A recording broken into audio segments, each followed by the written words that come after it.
Now, my head is physically hurting from seeing these Drake and Michael Jackson comparisons. The scary part is there's people out there who really see these comparisons as valid. Hate to tell you guys, but these comparisons are not valid and they're pretty fucking crazy. With that being said, Drake and Michael Jackson are getting compared and I have a couple things to say about it. So yeah, let's talk about it. Now, like I said, Drake is being compared to the one and only, the king of pop, Michael Jackson. To anyone who sees these comparisons as remotely valid, do me a favor and number one, put down that goddamn crack pipe because you're definitely smoking something. And number two, slap yourself for me one time. Drake is a really big artist, definitely one of the biggest musicians living today. His influence, his accomplishments, and his impact is undeniable. However, if we're gonna talk about Michael Jackson, I don't even know where to start as far as MJ's influence. Before we go there, let's first talk about where these comparisons started. Now, this conversation started catching heat on social media after Billboard posted this tweet. Is Drake in 2021 now as big as Michael Jackson or the Beatles at their peaks? Let's look at some of the factors behind Drake's incredible chart bow. This tweet had close to 800 replies and thousands of quote tweets. The majority of people were obviously pushing back on this because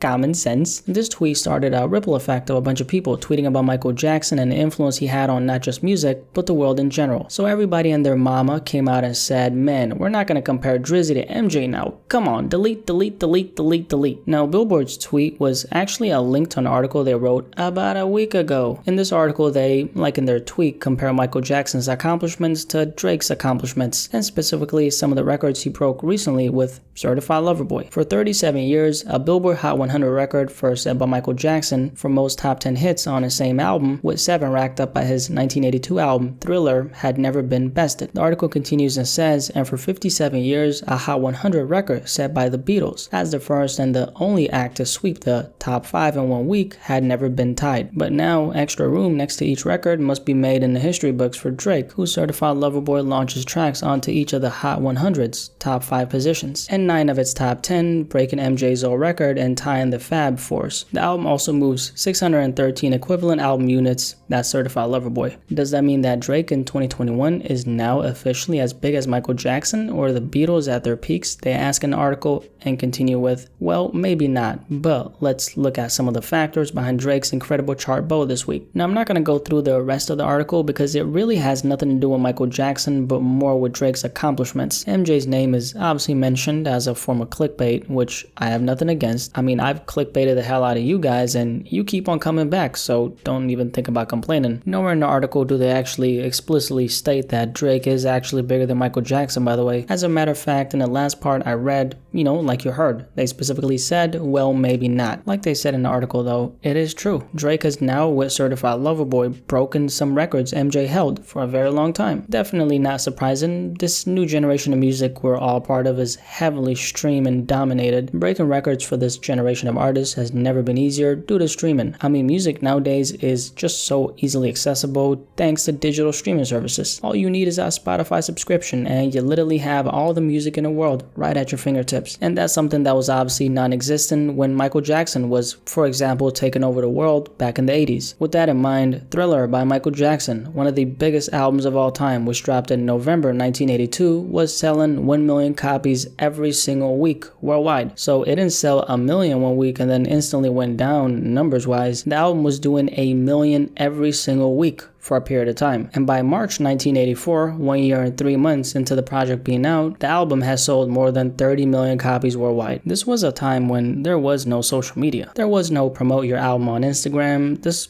was influence at its purest form. Now, Drake himself has of course done 1 million first week, and he did that with Views, which dropped back in 2016. 852 of that million was in traditional album sales. Overall, he did 1 mil altogether. Calling Michael Jackson a legend is an understatement though. Let's just get that out of the way. I think a lot of people forget what I mentioned earlier about social media. Michael Jackson's prime was not propelled through the internet because there was no internet. He was a global sensation who made an impact on people way beyond just the music. Michael Jackson was never viewed as just a musician Michael Jackson. This man was a global figure like none other. MJ's name was and is universally recognized in all cultures. You can literally go to any part of the world and say the name Michael Jackson and people will know the name. Now, Drake is one of the most successful musicians from this generation generation, but he doesn't have that kind of pull. But let's keep it real. Who can really compete with Michael Jackson when we're having this conversation? Michael Jackson literally had grown men crying and fainting in the audience on a regular. That was an average day for him at the job. He's probably till this day the only artist in history who could time after time start his shows by standing still for minutes on end and have people screaming their lungs out. And on top of that, have people passing out by the second, left and right. The impact Michael Jackson had on people with his presence is beyond anything we've ever seen. And to keep it real, it's just really unfair to Drake to compare him to Michael Jackson because he can't compete. I just think anyone who genuinely entertains this conversation doesn't really have a sense of the kind of impact MJ really had. It's the kind of deep, universal, cultural impact no artist on this planet, certainly not Drake, is ever gonna come close to. But yeah, Drake getting compared to Michael Jackson is something I prefer to not ever see again, please. It's blasphemy and it's ridiculous. That's what it is. Anyway, do you have any thoughts on this entire Michael Jackson versus Drake thing that's been going around on social media? I bet you have a thing or two to say about it, so yeah,